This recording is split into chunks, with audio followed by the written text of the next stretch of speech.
छूट गया था बताने के लिए। ठीक, अब इसके बाद हम पढ़ेंगे कि शुक्राणु क्या होते हैं, संरचना कैसी होती है, क्या क्या इसमें पाया जाता है, तो वो सारी चीज़ें। तो शुक्राणु जो होता है वो होता है एक कोशिकीय। कैसा होता है?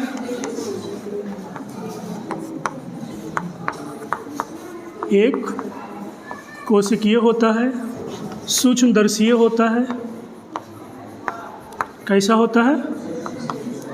एक कोशिकीय सूक्ष्मदर्शी का मतलब होता है कि शुक्राणु को हम अपनी खुली आंखों से नहीं देख सकते, इनको देखने के लिए हमें माइक्रोस्कोप की आवश्यकता पड़ेगी। तो इसीलिए यहाँ पर कहा गया कि जो शुक्राणु होता है वो एक कोशिकीय होता है और सूक्ष्मदर्शी संरचना होती है।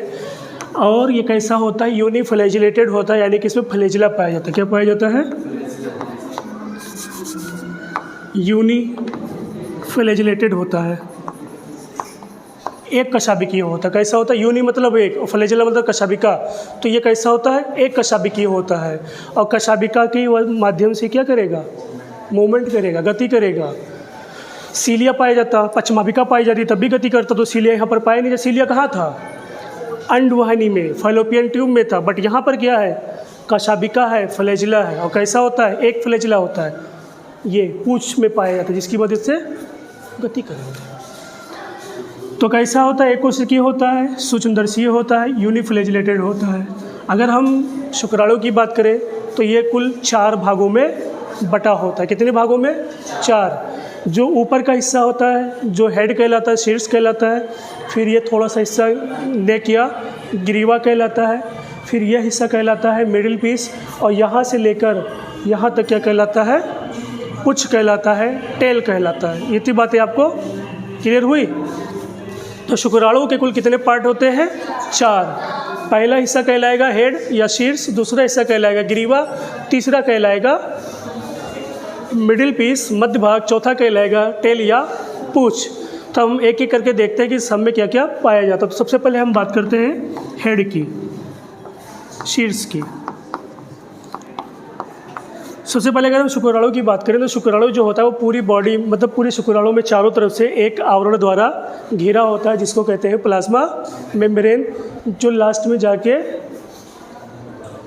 थोड़ा सा अपूर्ण होता है क्योंकि अंध टुकड़ा बाहर से क्या है? खुला हुआ है। तो पूरी जो शुक्राणु का बॉडी है वो किससे कवर होता है? प्लाज्मा मेम्ब्रेन से होता है। तो शीर्ष भाग में क्या पाया जाता है? तो शीर्ष भाग में पाया जाता है कैप लाइक स्ट्रक्चर होता है, जिसको कहते हैं एक्रोसोम। क्या पाया जाता है शीर्ष भाग में? एक्रोसोम पाया जाता है, जिसको कहते हैं अग्रपिंडक। One of the most important point है अग्रपिंडक, एक्रोसोम। तो अग्रपिंडक कहाँ पाया जाता है? ये सवाल पूछता है बार बार। शीर्ष में पाया जाता है। कहाँ पाया जाता है? शुक्राणु के शीर्ष में पाया जाता है। एक्रोसोम कहाँ पाया जाता है? तो शुक्राणु के शीर्ष में पाया जाता है, जिसको कहते हैं अग्रपिंडक। कैसा दिखता है? तो कैप लाइक स्ट्रक्चर होता है। कैसा होता है? कैप लाइक स्ट्रक्चर होता है, टोपी जैसी संरचना होती है। ये देखो ना, एकदम कैप लाइक स्ट्रक्चर है, यूं गई। तो कैसा होता है? कैप लाइक स्ट्रक्चर होता है, जिसको कहते हैं अग्रपिंडक। और यही अग्रपिंडक ही सबसे इम्पोर्टेंट होता है। और अग्रपिंडक का निर्माण किससे होता है? तो गोल्जी काय से। किससे होता है? गोल्जी बॉडी से, गोल्जी काय से होता है। ठीक, तो अग्रपिंडक का निर्माण किससे होता है? गोल्जी काय से होता है।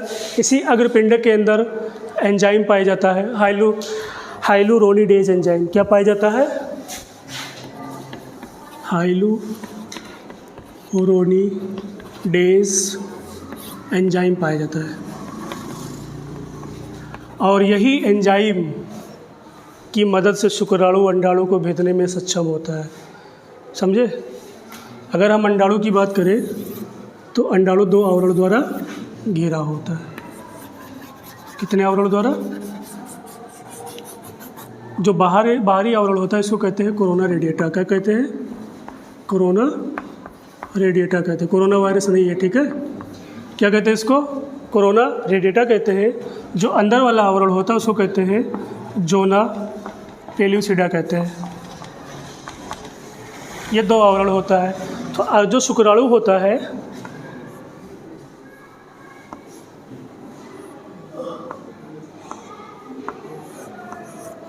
जो शुक्राणु होता है इसका जो एक्रोसोम होता है यही हाइलोरोनिडेज एंजाइम को छोड़ेगा, स्रावित करेगा। सबसे पहले कोरोना रेडिएटर को भेजेगा, फिर उसके बाद हाइलोरोनिडेज एंजाइम को भेजेगा और खुद का शीर्ष कहाँ घुसा देगा, अंदर।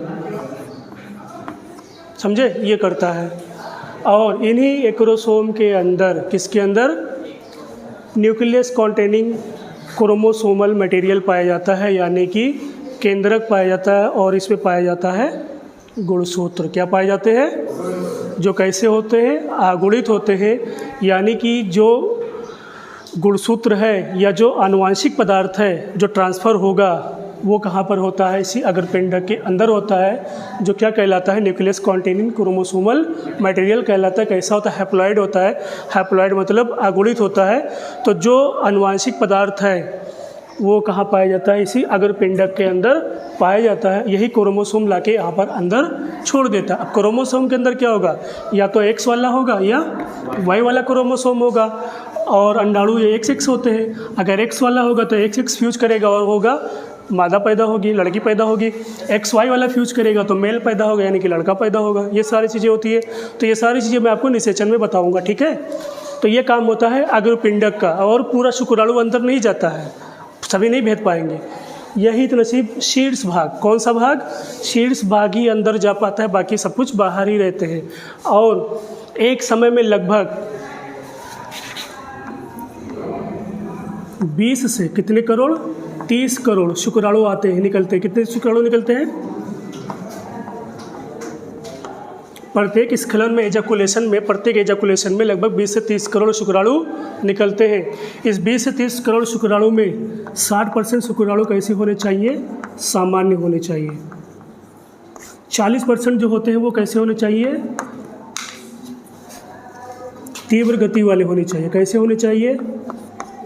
तीव्र, एकदम एक्टिव होनी चाहिए, ठीक है। तो 60% नॉर्मल हो और 40% कैसे हो? एक्टिव हो, तभी जाके निषेचन की क्रिया होगी। अगर ये इसमें कमी आ गया, 60 से कम है, 40 से कम है, तो फिर क्या होगा? बाप बनने की सपना अधूरा रह जाएगा, ठीक है। यानी कि निषेचन की क्रिया नहीं होगा और जनन भी नहीं होगा। जब निषेचन ही नहीं होगा तो फिर कोई चीज़ पॉसिबल ही नहीं है, समझे। तो ये बहुत इंपॉर्टेंट है कि 60% क्या हो? नॉर्मल स्पर्म शुक्राणु रहे और 40% उसमें से कैसे रहे? एक्टिव रहे। किसमें से? 200 से 300 करोड़ में। और इस 200 से 300 करोड़ में से सिर्फ एक ही शुक्राणु अंडाणु को भेद पाता है। जैसे ही एक शुक्राणु, सभी लगे रहेंगे, सभी कोशिश करेंगे, लेकिन जैसे ही एक शुक्राणु अंडाणु को भेदेगा तुरंत इसके ऊपर एक एंजाइम वर्क करेगा और इसका पूरा एक दीवार बना देगा, बाउंड्री बना देगा। उसके बाद कोई शुक्राणु अंदर नहीं जा पाएगा। और इसके पास क्या होता है? क्रोमोसोमल मटेरियल होता है, X या Y गुणसूत्र होता है, उसको वहाँ पर छोड़ देगा, फिर निषेचन की क्रिया होगी। अब सोचो अगर सभी के सभी भेद पाते 200 से 300 करोड़ तो कितने लोग पैदा होते हैं? 20 से 30 करोड़। एक बार में एक एजाकुलेशन में कितने शुक्राणु निकल रहे? 20 से 30 करोड़ निकल रहे हैं। अगर 20 करोड़ शुक्राणु इनको भेद पाते तो हर कोई क्रोमोसोमल एक्टिविटी छोड़ता, तो हर एक निषेचन करता, तो एक ही बार में कितने लोग पैदा होते? 20 से 30 करोड़। तो ऐसा पॉसिबल है? नहीं पॉसिबल है। इसीलिए ऊपर वाले ने सारा सिस्टम बनाया है कि एक ही शुक्राणु अंदर भेद पाएगा। वो भी कौन सा? या तो X वाला या तो Y वाला। दोनों भी नहीं जाएंगे, या तो X लेके जाएगा या Y लेके जाएगा। दोनों में से कोई एक। X जाएगा तो फीमेल पैदा होगी, Y जाएगा तो मेल पैदा होगी। वो मैं आगे बताऊंगा सेक्स डिटर्मिनेशन के अंतर्गत। तो ये काम होता है हेड का। तो हेड समझ में आया? तो हेड में क्या पाया जाता है? एक्रोसोम पाया जाता है, जो कैसा होता है? कैप लाइक स्ट्रक्चर होता है। इसका निर्माण होता है गोल्जी काइस, इसके अंदर पाया जाता है हाइलोरोनिडेज एंजाइम पाया जाता है, जो अंडाणु के आवरण को भेजने में सक्षम होता है।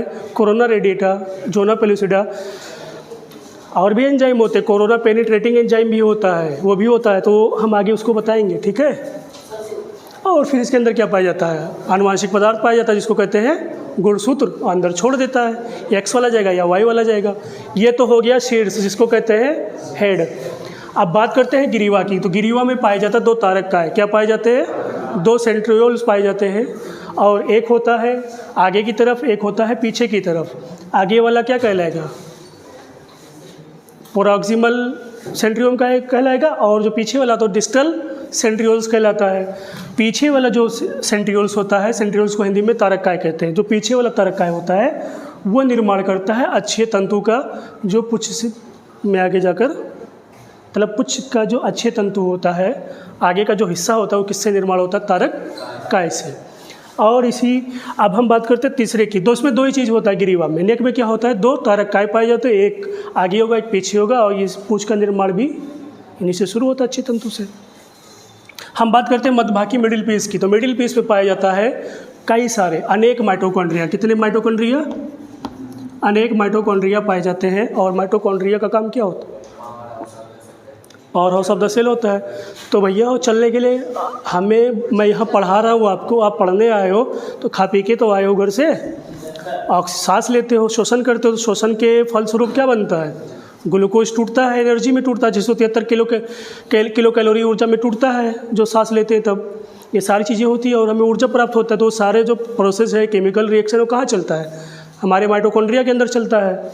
तो यहाँ पर भी तो माइटोकॉन्ड्रिया है, इनको भी तो ऊर्जा चाहिए। कैसे होते हैं? मोटाइल होते हैं, फ्लैजेला पाया जाता है, गति करते हैं। अंडाणु में ये चीज़ नहीं था। अंडाणु में क्या था? अंडाणु में कुछ भी नहीं था। तो वहाँ पर वो क्या कहते हैं उसको, फाइलोपियन नलिका में जो उसका पहला पार्ट था जिसको कीपक कहते थे, कीपक में क्या पाया जाता था? झालर था, जिसको हम कहते थे फिंगर लाइक। वो तो फिंगर लाइक प्रोजेक्शन था, तो झालर पाया जाता ना जिसको, वो फिंगर लाइक प्रोजेक्शन था, अंडाणु को पकड़ता था। फिर फाइलोपियन नलिका के अंदर क्या था? सीलिया पाया जाता, जिसके माध्यम से कर्माकुंचन गति करते हुए आगे जाती थी। बट यहाँ पर क्या है? पूंछ पाया जा रहा है, फ्लैजेला पाया जा रहा है। फ्लैजेला के माध्यम से क्या करते हैं? गति करते हैं। अंडाणु जो शुक्राणु इधर से जाएगा, इधर से अंडाणु आएंगे, तुम्बिका संकीर्ण पथ जंक्शन पर मिलेंगे, निषेचन होगा। तो यहाँ से यहाँ तक जाने के लिए शुक्राणु को क्या चाहिए? ऊर्जा तो चाहिए, एनर्जी चाहिए। 40% तीव्र गति वाले होते हैं, 60 सामान्य होते हैं। तो इसीलिए यहाँ पर क्या पाया जाता है? माइटोकॉन्ड्रिया, और कई माइटोकॉन्ड्रिया पाए जाते हैं जो यहाँ पर क्या देते हैं? इनको ऊर्जा प्रदान करते हैं। एनर्जी सोर्स ऑफ माइटोकॉन्ड्रिया यहाँ पर क्या है? एनर्जी सोर्स ऑफ स्पर्म है। तो आपसे कोई पूछे कि एनर्जी सोर्स ऑफ स्पर्म क्या होता है, तो आपका जवाब होना चाहिए माइटोकॉन्ड्रिया। शुक्राणु का ऊर्जा का स्रोत क्या है? माइटोकॉन्ड्रिया होता है। फिर उसके बाद लास्ट में आपका पूंछ है, टेल है, जो शुक्राणु को गति करने में हेल्प करता है। और लास्ट में क्या होता है कि जहाँ से प्लाज्मा मेम्ब्रेन ख़त्म होता है वहाँ पर थोड़ा सा बचा रहता है, वो एरिया वो कहलाता है अंत टुकड़ा या एंड पीस कहलाता है। ये था आपका शुक्राणु। कोई डाउट है किसी को तो पूछ लो, नहीं तो आगे बढ़ा जाए, या फिर से रिपीट कर दूँ एक बार कक्षा 12 से रिपीट कर दो। सबसे पहले शुक्राणु का निर्माण कैसे होता है, तो हमने देखा था नीचे 20 से पहले वाले टॉपिक में, शुक्राणु परसु जो स्पर्मेटिड्स था वो रूपांतरित हो जाता है किसमें? शुक्राणु में। और शुक्राणु परसु का शुक्राणु में रूपांतरण क्या कहलाता है? शुक्राणु कायांतरण कहलाता है, स्पर्मियोजेनेसिस कहलाता है। ये था। फिर उसके बाद हम शुक्राणु का संरचना देखते हैं। तो शुक्राणु जो होता है वो 4 भागों में बटा होता है। शुक्राणु की जो संरचना होती है, शुक्राणु जो होता है वो एक कोशिकीय होता है और सूक्ष्मदर्शीय होता है, यूनिफ्लैजिलेटेड होता है। यानी कि इसको हम अपनी खुली आंखों से, नग्न आंखों से नहीं देख सकते। इनको देखने के लिए हमें माइक्रोस्कोप की आवश्यकता पड़ती है। यूनिफ्लैजिलेट का मतलब होता है एक कशाभिकीय होते हैं और जो गति करने में मदद करता है। फिर उसके बाद इसके 4 पार्ट होते हैं। पहला पार्ट है हेड में और शुक्राणु के चारों तरफ से एक आवरण घिरा होता है, उसको कहते हैं प्लाज्मा मेम्ब्रेन। फिर उसके बाद हमने पहला पार्ट देखा हेड में क्या पाया जाता है? एक्रोसोम। कैसा दिखता है? कैप लाइक स्ट्रक्चर दिखता है। प्ले करो। कहाँ पर हम लोग थे? हेड पार्ट में थे। तो यहाँ पर क्या पाया जाता है? एक्रोसोम पाया जाता है। एक्रोसोम किसका? एक्रोसोम को हिंदी में कहते हैं अग्रपिंडक। अग्रपिंडक का निर्माण किससे होता है? गोल्गी काई से। गोल्गी और अग्रपिंडक के अंदर एक एंजाइम पाया जाता है जिसका नाम है हाइलोरोनिडेस एंजाइम पाया जाता है। ये क्या करता है? जो अंडाणु होता है, अंडाणु का जो आवरण होता है, कोरोना रेडिएटा, जोना पेलुसिडा, इनको भेजने में सक्षम होता है। और इसी अग्रपिंडक के अंदर न्यूक्लियस कॉन्टेनिंग क्रोमोसोमल मटेरियल पाया जाता है, यानी कि आनुवांशिक पदार्थ पाया जाता है, गुणसूत्र पाया जाता है, उसको वहाँ पर ले जाके अंदर छोड़ देता है। या तो एक्स लेके जाएगा या वाई को लेके जाएगा। तो उनको वहाँ पर छोड़ देता, फिर वो अपना निषेचन की प्रक्रिया होती है, इसको हम आगे डिटेल में देखेंगे। फिर उसके बाद हमने देखा गिरीवा में दो चीज़ें होती है, एक होता है मतलब दो तारक काय पाया जाता है, एक आगे का हिस्सा होता है और एक पीछे का हिस्सा होता है। पीछे का हिस्सा क्या बनाता है, अच्छे तंतु जो पूंछ से निकला होता है। फिर उसके बाद मध्य भाग है, मध्य भाग में पाया जाता है माइटोकॉन्ड्रिया, और माइटोकॉन्ड्रिया का काम क्या होता है, power house of the cell कहलाता है, ऊर्जा गिरा कहलाता है। तो शुक्राणु कैसे होते हैं, चल होते हैं, मोटाइल होते हैं, यहाँ से लेकर मतलब वजाइना से लेकर कहाँ तक जाते हैं, तुम्बिका संकीर्ण पर जंक्शन तक जाते हैं। वहाँ से वहाँ तक जाने के लिए उनको क्या चाहिए, ऊर्जा चाहिए ना, गति चाहिए। क्योंकि इसमें से 60% कैसे होते हैं, सामान्य होते हैं, 40% क्या होते हैं, तीव्र गति वाले होते हैं। तो इनको वहाँ से वहाँ जाने के लिए ऊर्जा चाहिए। तो ऊर्जा हमें कहाँ से मिलेगी, माइटोकॉन्ड्रिया ही देगा। तो शुक्राणु का जो सोर्स ऑफ एनर्जी होता है वो क्या होता है, माइटोकॉन्ड्रिया होता है। इनकी संख्या कई होती है, अनेक होती है, ठीक। फिर उसके बाद लास्ट में पूंछ था, पूंछ का काम होता है मूवमेंट करना, गति करना, ये था आपका। और जब एक बार एजैकुलेशन होता है, स्खलन होता है, यानी कि शुक्राणु बाहर आते हैं, तो लगभग कितने शुक्राणु बाहर आते हैं, 20 से 30 करोड़ शुक्राणु बाहर आते हैं। इनमें से 60% कैसे होने चाहिए, सामान्य होने चाहिए, 40% तीव्र गति से होने चाहिए, एक्टिव होने चाहिए। अगर इनमें कमी आती है तो जो जनन की प्रक्रिया है वो बाधित रहेगी, यानी कि निषेचन नहीं होगा, और वो जो भी कपल होंगे वो बाप नहीं बन पाते हैं, मतलब वो फादर मदर नहीं बन पाते हैं। तो बहुत से ऐसे हमारे आसपास लोग होते हैं जिनको बच्चे नहीं पैदा होते। तो एक ना एक रीज़न ये भी होता है कि उनमें जो शुक्राणु की संख्या वो कम होती है, समझे, ये केस भी हो सकता है। अभी जब मैं अपना टेस्ट करवा रहा था, जब पूरा बॉडी चेकअप करवाया था, तो एक लोग का केस था, तो उनका जो स्पर्म काउंट था बहुत कम था। तो मेरे सामने मतलब उसका रिपोर्ट देखा था मैं, तो उनका स्पर्म काउंट बहुत ज़्यादा कम था, मतलब 6 लाख के नीचे था। तो उस केस में क्या होगा, वो मतलब वो दंपति जो है, मतलब वो जो कपल हैं वो क्या होंगे, माता पिता नहीं बन सकते हैं। तो इस सब केस में कौन गालियाँ खाता है, फीमेल ही गालियाँ खाती है कि पता नहीं कहाँ से कल मुँह ले आए भैया, हमारा पूरा ही ख़राब कर दी। ऐसे सब हमारे समाज में लोग गालियाँ देते हैं। बट कमी कहाँ होती है, हमारे अंदर होती है। कहीं ना कहीं हो सकता है यहाँ पर कमी हो। जाता तो कौन है, शुक्राणु जाता है ना अंदर। चलो वो सारी चीज़ें मैं सेक्रेटरी मेडिसिन में बताऊँगा कैसे क्या होता है। तो ये चीज़ें होती है। तो आप लोग पढ़ रहे हो, समाज को आगे बढ़ाना है आप ही को, तो पढ़िए और कैसे रहिए, जागरूक रहिए। कल को आपके आसपास या आपके घर में ऐसा कोई केस बनता है तो आप जागरूक रहिए, सारी चीज़ों का जांच कराइए और उसका इलाज है, ठीक है। और स्पर्म काउंट अगर आपका अच्छा रहे तो क्या करना है, सिंपल सी बात है, आप टेंशन फ्री रहो, अच्छी लाइफ जियो, बढ़िया से बढ़िया खाओ, आपके अंदर कोई कमी नहीं होगी। तो ये आपका टॉपिक ख़त्म है।